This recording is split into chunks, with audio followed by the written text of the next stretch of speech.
Good morning class 10th। Ohm's law in English medium. आप अपने chapter 12 का page number 6 आप निकाल लो। चैप्टर 12 में आ जाओ और वहाँ से जो पेज नंबर 6 है वहाँ पे आप आ जाओ। यह पेज मिलेगा आपको ओम्स लॉ का। इसमें देखो कि ओम्स लॉ क्या है, ये मैं आपको ऑलरेडी बता चुकी हूँ। मैं निशान लगवा देती हूँ आपको। यहाँ से आपने निशान लगाना है। The potential difference V across the end of a given metallic wire in a given metallic wire in an electric circuit is directly proportional to the current flowing through it, provided its temperature remain constant. This is called Ohm's law। ठीक है, ये देखो,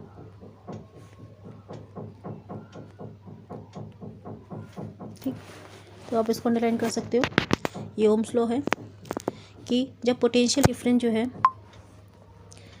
जब किसी circuit में हम potential difference change करते रहेंगे तो उसमें जो करंट फ्लो होगा वो उसके डायरेक्टली प्रोपोर्शनल होगा। जैसे कि कल मैंने आपको बताया था, सेम उसी तरीके से, बस हमारा जो टेम्परेचर है वो कांस्टेंट रहना चाहिए। आपकी डेफिनेशन है ओम्स लॉ की। और अगर स्टेटमेंट, अगर आपका फॉर्मूला आता है तो आप इसको इस तरह से लिख सकते हो, V प्रोपोर्शनल टू I। जैसे कि मैंने आपको एक टेबल बना के दी थी कि जैसे जैसे आपका पोटेंशियल डिफरेंस, यानी कि आप नंबर ऑफ सेल बढ़ाते रहोगे, पोटेंशियल डिफरेंस बढ़ाते रहोगे, वैसे वैसे आपकी करंट भी बढ़ती रहेगी एक रेशियो में। ठीक है, मतलब अगर आप दोनों का रेशियो लोगे, पोटेंशियल डिफरेंस और I का यानी कि करंट का रेशियो लोगे, तो वो सेम रहेगा। ठीक है, जैसे कि मैंने आपको टेबल में दिखाया था, हर बार रेशियो जो आ रहा है 2:2 आ रहा था। ठीक है, तो कहने का मतलब ये है कि वो एक फिक्स प्रोपोर्शन में बढ़ेगी, पोटेंशियल डिफरेंस और करंट। ठीक है, और वो जो रेशियो आता है उसको हमने कांस्टेंट का नाम दिया और उसको हमने R फैक्टर से इंडिकेट किया। ये ओम्स लॉ, जब ओम्स ने ये लॉ बताया तो उसने बताया कि जो I और V एक दूसरे के प्रोपोर्शनल होते हैं।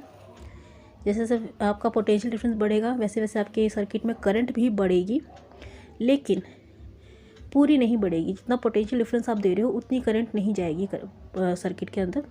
उसमें से कुछ करंट जो है वो ड्रॉबैक यानी कि पीछे की तरफ आ जाएगी, कम हो जाएगी। और वो कम किसकी वजह से होता है कि हर सर्किट के अंदर एक रेसिस्टेंस होता है, वायर के अंदर एक रेसिस्टेंस होता है, यानी कि करंट को रोका जाता है। ठीक है, उसको हम R कहते हैं, रेसिस्टेंस कहते हैं। तो ये आपका फॉर्मूला है ओम्स लॉ का, V प्रोपोर्शनल टू I। और फिर जब अगर हमने I को हम दूसरी तरफ लेके जाएंगे तो V और I का रेशियो आप देख सकते हो। ठीक है, ये आप रेशियो देखो,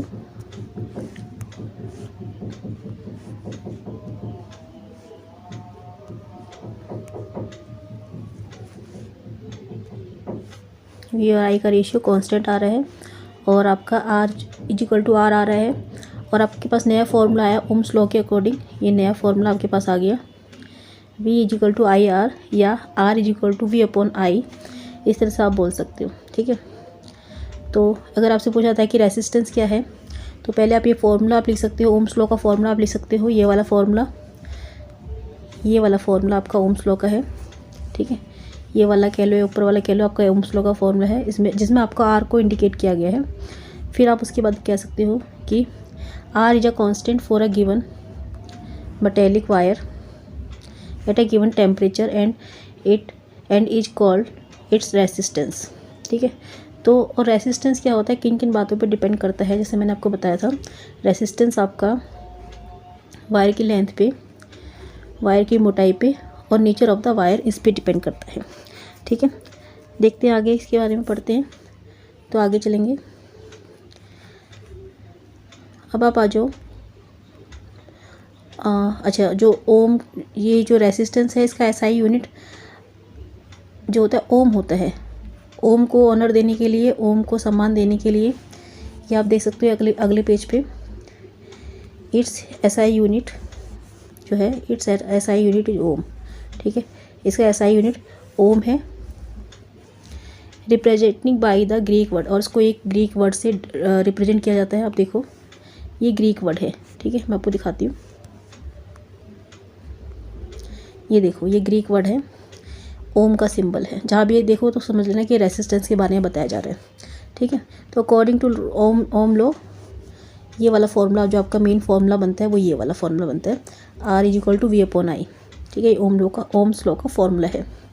अब आता है कि डिफाइन 1 ओम रेसिस्टेंस। 1 ओम रेसिस्टेंस क्या होता है?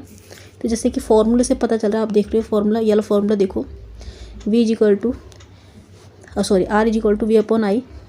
जब V वाला फैक्टर 1 होगा और I वाला फैक्टर 1 होगा तभी R भी 1 होगा। ठीक है, यानी कि ये वाला फैक्टर 1 होगा, I भी फैक्टर 1 होगा, तब R/1 होगा। ठीक है, इस तरह से भी कह सकते हो, या ये कह सकते हो कि जब पोटेंशियल डिफरेंस और करंट दोनों इक्वल होंगे, यानी अगर मान लो V 10 है, I भी 10 है, तो 10/10 1 हो गया। ठीक है, V 5 है, I 5 है, तो 5/5 1। ठीक है, तो हम सिंपली कहते हैं कि जब इफ़ द पोटेंशियल डिफरेंस, अब यहाँ देख लो, इफ़ द पोटेंशियल डिफरेंस, ये यहाँ से आप निशान लगा सकते हो, if the potential difference across the two end of a conductor और इज 1 वोल्ट। जब किसी कंडक्टर में पोटेंशियल डिफरेंस 1 वोल्ट होगा, ये देखो ये 1 वोल्ट है, और and the current through it is 1 ampere, और इसमें अगर करंट 1 एम्पियर फ्लो कर रही है, then the resistance R of the conductor, ठीक है, of the conductor is 1 ohm. ठीक है, फॉर्मूला भी देख लो, ये सब अंडरलाइन है, आप चेक कर लो। ठीक है, ये देखो आपकी बुक में पेज नंबर 7 पे है, बाकी हिंदी में मैं निशान लगवा चुकी हूँ। तो 1 ohm is equal to 1 volt upon 1 ampere, इसको आप इस तरह से रिप्रेजेंट कर सकते हो। ठीक है, क्लियर है। उसके बाद आप आ जाओ, ये जो मैंने अभी आपको निशान लगाया 1 ओम, उसके नीचे देखो, अ कंपोनेंट, थर्ड लाइन में, a component use to regulate current without changing the voltage source is called variable resistance, यहाँ तक। ठीक है, variable resistance. A device called rheostat is often used to change the resistance in the circuit. ठीक है, तो एक जो मतलब कि जैसे कि मैंने आपको कल भी बताया था कि कुछ आपके ऐसे इंस्ट्रूमेंट होते हैं जो कि आपकी करंट को कंट्रोल करते हैं। जैसे कि आपके जो मेन से जो पावर आ रही है, जो पोटेंशियल डिफरेंस है वो इक्वल आ रहा है, उसी पोटेंशियल डिफरेंस पे आप सभी अप्लायंसेस को चलाते हैं, उसी पोटेंशियल डिफरेंस पे आप AC भी चला रहे हो, उसी पोटेंशियल डिफरेंस पे आप फ़ोन को चार्ज भी कर रहे हो। ठीक है, तो फ़ोन को चार्ज करने में आपको जो करंट चाहिए होती है वो मिली एम्पियर में चाहिए होती है, बहुत कम एम्पियर चाहिए होती है। और आपको जो AC है, AC को चलाने के लिए आपको नियर अबाउट 15 एम्पियर करंट की ज़रूरत होती है। ठीक है, तो 15 एम्पियर और मिली एम्पियर में बहुत फ़र्क है, बहुत ज़्यादा फ़र्क है। तो करंट तो एक ही आ रही है, जो पोटेंशियल डिफरेंस तो एक ही आ रही है, लेकिन करंट को रेगुलेट कैसे किया जाता है? तो कुछ इंस्ट्रूमेंट होते हैं जिनको हम रिहोस्ट कहते हैं, रियोस्टेट बोलते हैं, या फिर वेरिएबल रेसिस्टेंस बोलते हैं, जिनको कि आप सर्किट में लगाते हो। जो भी आपने देखा होगा किसी भी चीज़ का जो एक पूरा सर्किट होता है, किसी भी इंस्ट्रूमेंट के अंदर लगा होता है, उसमें इस तरह के जो आपके रेसिस्टर लगे होते हैं जो कि आपकी करंट को कंट्रोल करते हैं, और उतनी ही करंट उस इंस्ट्रूमेंट में भेजते हैं, उतनी ही करंट उसमें मशीन में भेजते हैं। जैसे TV है, फ्रिज है, AC है, उतनी ही करंट भेजते हैं जितनी कि उनको ज़रूरत होती है, बाकी करंट को रोक लिया जाता है। ठीक है, उनको हम रेसिस्टर बोलते हैं और रिहोस्ट बोलते हैं। मैं इनका इमेज भी आपको भेजती हूँ, अभी आप उसको देख सकते हो। ठीक है, ये आपके रिहोस्ट है और वेरिएबल रेसिस्टेंस है, जो कि आपके रेसिस्टेंस को बदलते रहते हैं, कभी कम ज़्यादा करते रहते हैं। ठीक है, नेक्स्ट आप आ जाओ पेज नंबर 8 पे। Factor on which the resistance of a conductor depend. किसी भी कंडक्टर के जो रेसिस्टेंस है वो किन बातों पे डिपेंड करता है? पेज नंबर 9 पे आप आ जाओ, शॉर्ट में बता देती हूँ। R directly proportional to L, R inversely proportional to 1/A। ठीक है, इक्वेशन देखो पेज नंबर 9 पे आपकी बुक में। आर डायरेक्टली प्रोपोर्शनल, अभी हिंदी में इसको बता देती हूँ, थोड़ी देर में हिंदी की बुक में से निशान लगवा दूँगी। R directly proportional to L, R directly proportional to 1/a। 2 equation आपके पास आ गई, ये इक्वेशन 1 है, इक्वेशन 2 है। जब इन दोनों को कंबाइन किया तो देखा कि आर प्रोपोर्शनल है L/a के। ठीक है, एल क्या है, लेंथ ऑफ द वायर, ए क्या है, area of cross section of the wire, यानी कि वायर की मोटाई। ठीक है, तो ये आपका आ गया आर प्रोपोर्शनल टू L/a। यानी कि जो रेसिस्टेंस है या प्रतिरोध है वो किन किन बातों पे निर्भर करता है, वो तार की लंबाई पे निर्भर करता है। डायरेक्टली प्रोपोर्शनल है एल के, यानी कि लंबाई के समानुपाती है। लंबाई जैसे जैसे बढ़ेगी वैसे वैसे रेसिस्टेंस बढ़ेगा। एक उदाहरण के तौर पे देखिए, आपके पास 1 मीटर की वायर, 1 मीटर लंबी वायर है, 1 मीटर लंबी वायर है, उसका रेसिस्टेंस मान लो 2 ओम है। 2 ओम यानी कि वो जो उसमें से बिजली होकर जाती है, उसमें से बिजली होकर जाती है, तो बिजली को कितना रोका जाता है, 2 ओम रोका जाता है। ठीक है, ऐसा यूनिट है ओम, बिजली कितनी रोकी जाती है। उसमें मान लो 1 मीटर लंबी वायर में 2 ओम रेसिस्टेंस है, 2 ओम बिजली को रोका जाता है। मान लो हमने तार की लंबाई बढ़ा दी, हमने तार को 1 मीटर से 2 मीटर कर दिया। ठीक है, तार को हमने लंबा कर दिया, जॉइन कर दिया, तो 1 मीटर की तार अब 2 मीटर की हो गई, तो रेसिस्टेंस भी बढ़ जाएगा। ठीक है, 1 मीटर में था जो रेसिस्टेंस था आपका वो 2 ओम था, तो 2 मीटर की वायर में, यानी कि 1 मीटर और बढ़ा दे तो 1 मीटर में 2 ओम और बढ़ गया, कि डबल हो गया। ठीक है, तो आपका रेसिस्टेंस हो गया, टोटल रेसिस्टेंस हो गया 4 ओम। क्लियर है, 1 मीटर की वायर में रेसिस्टेंस है मान लो 2 ओम। ठीक है, यानी कि प्रतिरोध हिंदी में, और 2 मीटर की वायर में रेसिस्टेंस हो गया 4 ओम। उसी तरीके से जो हमारा रेसिस्टेंस है वो जो एरिया है वायर का, उसके इन्वर्सली प्रोपोर्शनल है, यानी कि व्युत क्रमानुपाती होता है, उल्टा होता है। इसको भी समझ लीजिए। मान लो वायर आपकी पतली है, 1 सेंटीमीटर की वायर है, उसका रेसिस्टेंस है 2 ओम। ठीक है, ध्यान से मेरी बात को सुन लो। 1 सेंटीमीटर मोटी आपकी वायर है, ये जो तार होती है, जो घरों में तार, बिजली की तारें होती है, वो सेंटीमीटर मिलीमीटर इतनी पतली होती है ना। तो मान लो 1 सेंटीमीटर आपकी मोटी कोई वायर है, उसके अंदर जो रेसिस्टेंस है, उस मोटाई के हिसाब से जो रेसिस्टेंस है, मान लो कि 1 सेंटीमीटर वायर, मोटी वायर का जो अब आपने मोटाई देखनी है। ठीक है, मोटाई की बात कर रही हूँ मैं, लंबाई की बात नहीं कर रही हूँ। 1 सेंटीमीटर मोटी है, यानी कि जो उसका त्रिज्या है, जो उसका आप रेडियस कह सकते हो, वो 1 सेंटीमीटर है। ठीक है, तो उसमें जो रेसिस्टेंस है वो मान लो 2 ओम है। ठीक है, रेसिस्टेंस कितना है, 1 सेंटीमीटर मोटी वायर में 2 ओम है। जैसे ही हम जो वायर की मोटाई है बढ़ा देंगे, अपने वायर की मोटाई कर दी 2 सेंटीमीटर, यानी कि थोड़ी मोटी वायर उसे बना दिया, तो उसका रेसिस्टेंस उतना कम हो जाएगा। ठीक है, तो रेसिस्टेंस जो है वो डिपेंड करता है लेंथ, जो लंबाई के तो डायरेक्टली प्रोपोर्शनल होता है, और जो एरिया होता है उसके इन्वर्सली प्रोपोर्शनल होता है, यानी कि उल्टा होता है। ठीक है, तो वायर की जो मोटाई है, मान लो 1 सेंटीमीटर मोटी आपकी वायर है, उसमें जो रेसिस्टेंस है, यानी कि जो उसमें प्रतिरोध उत्पन्न हो रहा है, जो करंट उसमें से गुजर रही है, तो करंट को कितना रोका जा रहा है, मान लो कि 2 ओम करंट को रोका जा रहा है। ठीक है, तो जैसे ही अब हम मान लो कि अब तार की मोटाई हमने बढ़ा दी, तार हमने मोटी वाली तार ले ली, अब हमने तार जो है 2 सेंटीमीटर ले ली, यानी कि जो उसका रेडियस कह लो या उसका डायमीटर, कुछ भी सोच के उसकी मोटाई बढ़ाई है, तो 2 सेंटीमीटर रेडियस मान लेते हैं, यानी कि 2 सेंटीमीटर उसका जो त्रिज्या है वो बढ़ा के वो तार को मोटा कर दिया गया है। अब वो तार आपकी मोटी हो गई है, अब उसमें रेसिस्टेंस कितना होगा, आपने मोटाई कितनी बढ़ाई है, डबल कर दी, 1 की 2 डबल कर दी, तो रेसिस्टेंस आधा हो जाएगा। ठीक है, रेसिस्टेंस आधा हो जाएगा। अब आपका रेसिस्टेंस में रह जाएगा सिर्फ 1 ओम।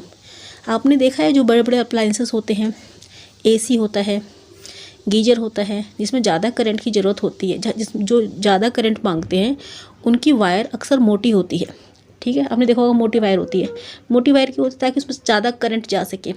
ज़्यादा करंट कब जाएगा, जब रेसिस्टेंस कम होगा, तो इसलिए तार को मोटा बनाया जाता है, ताकि उसमें से करंट ज़्यादा जाए और रेसिस्टेंस कम हो।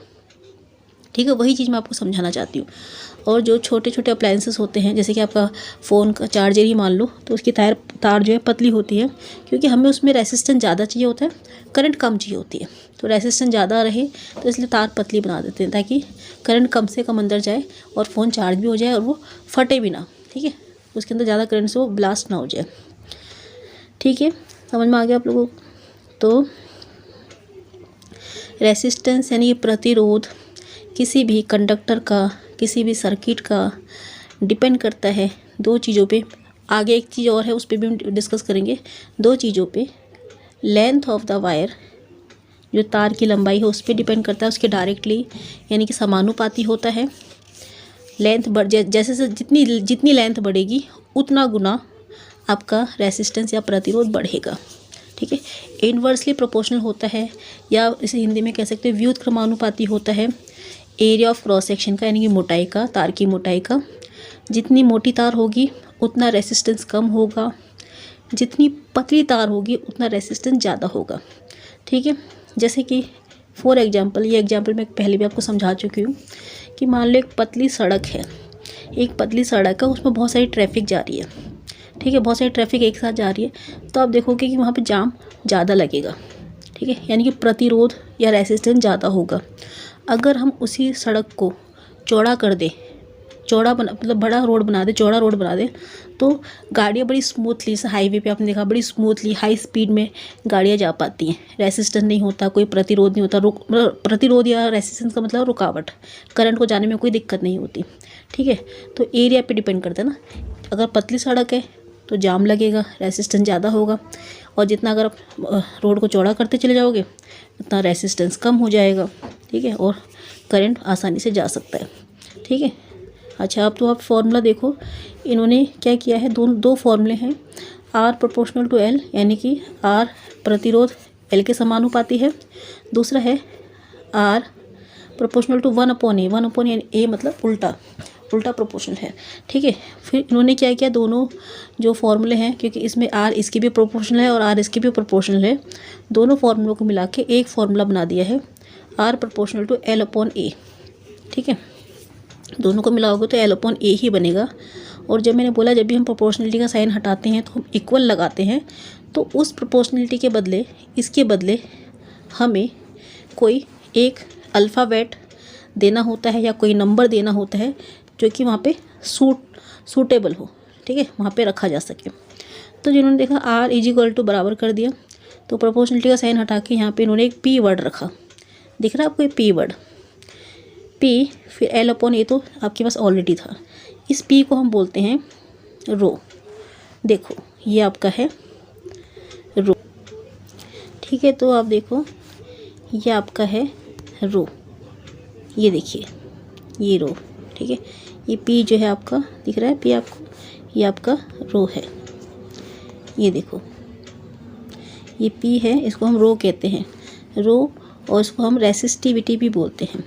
तो रेसिस्टिविटी क्या होता है, रेसिस्टिविटी, ये पहले इसको देख लो, where P rho is a constant, ये कांस्टेंट है, यानी कि इसकी वैल्यू फिक्स होती है, और the proportionality and is called the electrical resistivity. अगर रेसिस्टिविटी की डेफिनेशन आती है तो कि रेसिस्टिविटी क्या होती है, तो पहले आप ये फॉर्मूला लिखेंगे R = L/A।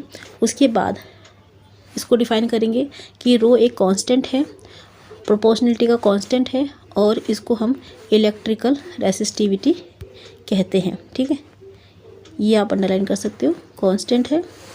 अभी मैं आपको हिंदी में निशान लगवा दूंगी, बाकी इसके नोट्स में आपको भेज दूंगी। ठीक है, ये इलेक्ट्रिकल रेसिस्टिविटी। अच्छा, और जैसे कि जो रेसिस्टेंस है उसका SI यूनिट आपका ओम है, रेसिस्टिविटी का SI यूनिट आपका ओम मीटर है। ठीक है, इसको भी आप निशान लगा लो। The SI unit of resistivity is ohm metre. कई बार आता है रेसिस्टिविटी का SI यूनिट क्या, बच्चे ओम लिख देते हैं, सिर्फ ओम नहीं होता, ओम मीटर होता है। वो भी मैं आपको क्लियर कर दूंगी कि ये ओम मीटर एक्चुअली होता क्या है। ठीक है, रेसिस्टिविटी क्या चीज़ है, रेसिस्टेंस क्या है, रेसिस्टिविटी क्या है, बच्चे बड़े कन्फ्यूज रहते हैं, तो उसको क्लियर करते हैं। हिंदी में उसको रेसिस्टेंस को प्रतिरोध कहते हैं और रेसिस्टिविटी को प्रतिरोधकता कहते हैं। ठीक है, उसको हम अभी क्लियर करते हैं। आप ये टेबल देखो, टेबल 12.2 है आपकी बुक में। इसमें आपको कुछ मटेरियल दे रखे हैं, सिल्वर, कॉपर, एल्यूमिनियम, टंगस्टन, निकल, आयरन, क्रोमियम, मरकरी, मैग्नीज, और इनके साथ इनकी रेसिस्टिविटी यानी प्रतिरोधकता दे रखी है। आप देख सकते हो सिल्वर का जो रेसिस्टिविटी है 1.60 मल्टीप्लाई 10⁻⁻8 है। ऐसी कॉपर की 1.62 मल्टीप्लाई 10⁻⁻8 है। इसी तरह से बाकी जो मेटल हैं उनकी रेसिस्टिविटी भी दे रखी है। ठीक है, अभी आप इसको देखो, मैं आपको क्लियर करूँगी क्या चीज़ है। उसके बाद कुछ अलॉय दे रखी है आपको, अलॉय मतलब मिश्र धातुएं, उनकी रेसिस्टिविटी भी दे रखी है। देखो इनकी पावर लेकिन -6 है। जो कंडक्टर है उनमें सबकी पावर -8 है, यानी कि ये इन नंबर के आगे जो नंबर दिए हुए, जैसे आपका ये सिल्वर है 1.60, यानी कि इसके आगे 8 जीरो, इसके आगे 8 जीरो, यानी कि बहुत छोटा नंबर है ये। ठीक है, यानी कि इनकी रेसिस्टिविटी बहुत कम होती है। जो अलॉय होते हैं इनकी रेसिस्टिविटी भी ज़्यादा होती है, लेकिन कंडक्टर से कम होती है इनकी रेसिस्टिविटी, थोड़े रेसिस्टिव होते हैं। उसके अलावा आप देखो ग्लास, रबड़, इबोनाइट, डायमंड और पेपर, वुड भी बोल सकते हो, वुड यानी कि लकड़ी भी बोल सकते हो। इनकी रेसिस्टिविटी देखो कितनी ज़्यादा है। ये आप देख लो 10 की पावर 10 से लेके 10 की पावर 14 तक है, 10 की पावर 13 से 10 की पावर 16 तक है। यानी कि इनकी रेसिस्टिविटी बहुत ज़्यादा है। 10 की पावर 10 का मतलब है 10 के बाद 10 जीरो, इतना ज़्यादा रेसिस्टेंस ये क्रिएट करते हैं। इसीलिए ये इलेक्ट्रिसिटी के बैड कंडक्टर होते हैं, इंसुलेटर होते हैं, इसलिए इसमें से बिजली नहीं जा पाती। आपने देखा होगा जब भी हम कोई इलेक्ट्रिसिटी का वर्क करते हैं तो हम रबड़ के जूते पहनते हैं, हाथों में ग्लव्स पहनते हैं रबड़ के।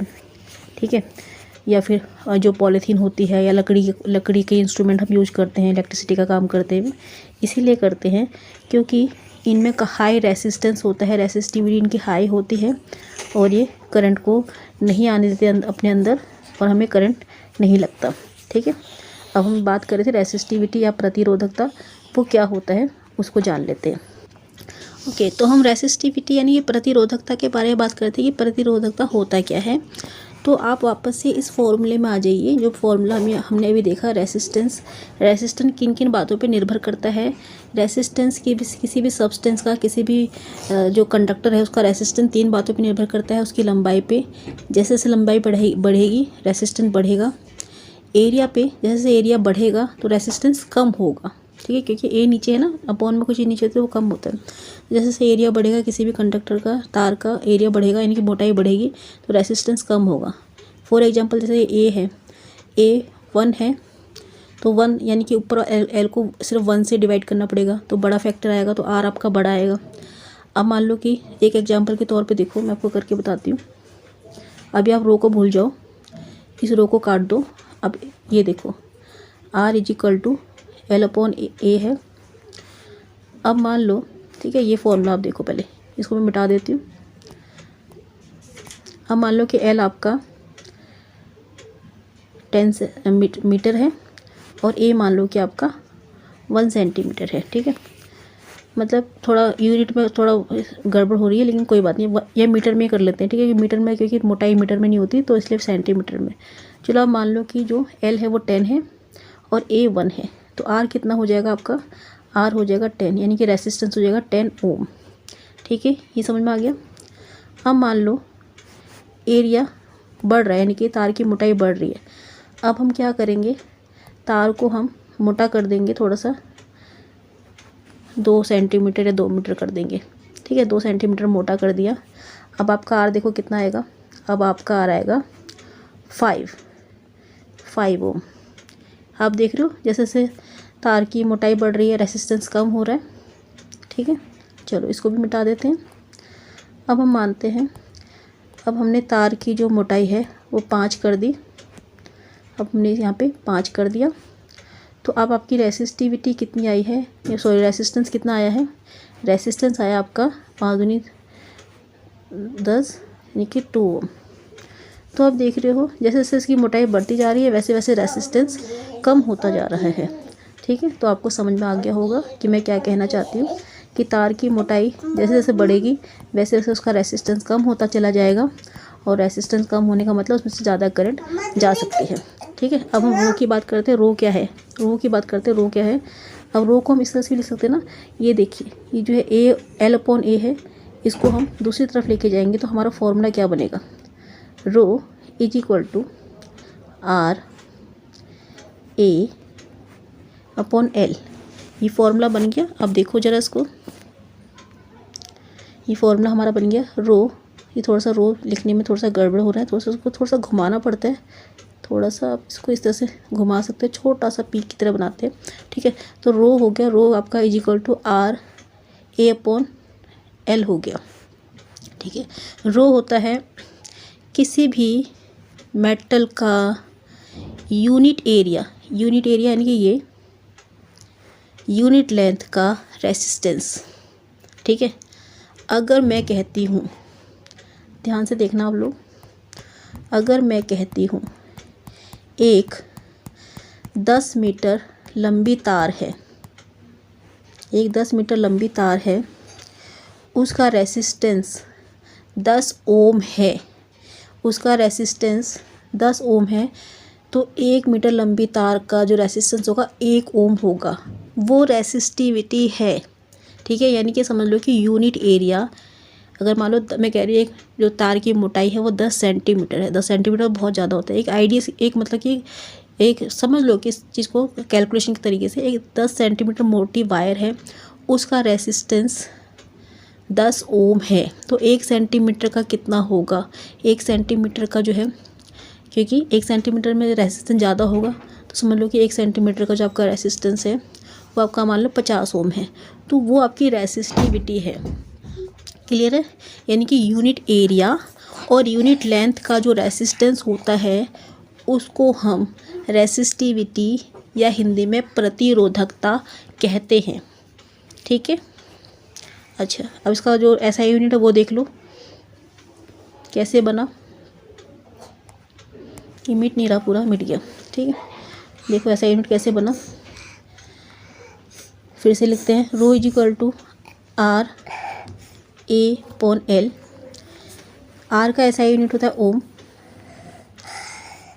एरिया होता है आपका मीटर स्क्वायर, और एल होता है आपका मीटर। 1 मीटर से 1 मीटर कट गया तो आपका रो का जो ऐसा यूनिट हो गया वो ओम मीटर बना। ठीक है, यही चीज़ मैं आपको समझाना चाहती थी। ठीक है, एक बार फिर से दिखाऊँ क्या आपको, ये आप देखो